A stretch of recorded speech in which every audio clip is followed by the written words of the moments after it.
মধ্যপ্রাচ্যের যুদ্ধ দীর্ঘায়িত হলে দেশে তেল গ্যাসের দাম বাড়তে পারে, যার নেতিবাচক প্রভাব পড়বে সামগ্রিক অর্থনীতিতে।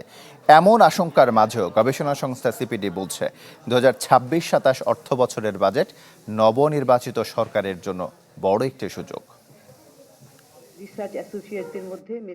উচ্চ মুদ্রাস্ফীতি, ঋণের চাপ এবং কম বিনিয়োগ, এই তিন চ্যালেঞ্জের মধ্য দিয়ে তৈরি হচ্ছে আগামী 2026-27 অর্থ বছরের জাতীয় বাজেট। এমন বাস্তবতায় বাজেটকে ঘিরে নতুন সরকারের জন্য সুযোগ ও ঝুঁকি দুটোরই কথা বলছে গবেষণা সংস্থা centre for policy dialogue CPD.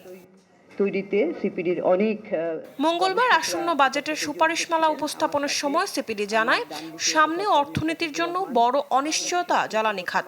মধ্যপ্রাচ্যে চলমান সংঘাত দীর্ঘায়িত হলে বিশ্বব্যাপী তেল ও গ্যাসের সরবরাহ ব্যাহত হতে পারে। এতে ঝুঁকিতে পড়বে বাংলাদেশও। জ্বালানি আমদানির উপর কর কাঠামোটা পুনর্বিবেচনা করা, জ্বালানি এবং খাদ্য আমদানি ব্যয় বৃদ্ধির জন্য। মা, পিম্পল 5 দিনেই চলে যাবে। যাবে না মা, যাবে। নিমের 5 অংশের পাওয়ারে 5 দিনেই দূর হবে পিম্পল। হিমালয়া পিউরিফাইং নিম ফেস ওয়াশ।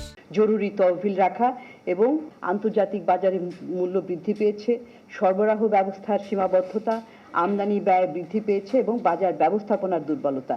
সুতরাং এখানে সাপ্লাই সাইড নির্ভর সরবরাহমুখী একটা নীতি গ্রহণ করে আমাদেরকে এগোতে হবে। সংস্থাটি জানিয়েছে, জ্বালানি সরবরাহে বিঘ্ন ঘটলে মূল্যস্ফীতি নিয়ন্ত্রণের লক্ষ্য অর্জন কঠিন হয়ে পড়তে পারে। বাজারকে একটা আস্থার মধ্যে নিয়ে আসা, একটা নিশ্চয়তা দেওয়া, এটা কিন্তু গুরুত্বপূর্ণ। এই যে এখন সরকার বিভিন্ন কিন্তু স্টেপস নিচ্ছে, স্পট বাইং করছে, তারপরে ইন্ডিয়ার সাথে তো আমাদের পাইপলাইন আছে, সেখান দিয়ে কিন্তু আমাদের ডিজেল আসছে এবং সেটা এখন সেই চুক্তিটা আবার এখন চালু করা হচ্ছে। সিপিডির বিশ্লেষণে দেখা যায়, আগের অর্থ বছরগুলোতে রাজস্ব আয়ের লক্ষ্যমাত্রা নিয়ে অতিরিক্ত আশাবাদী ছিল সরকার। ফলে বাস্তবতার সঙ্গে বাজেট পরিকল্পনার ফারাক তৈরি হয়েছে। আগামী বাজেটে বাস্তবসম্মত রাজস্ব লক্ষ্য নির্ধারণে জোর দেয় সংস্থাটি।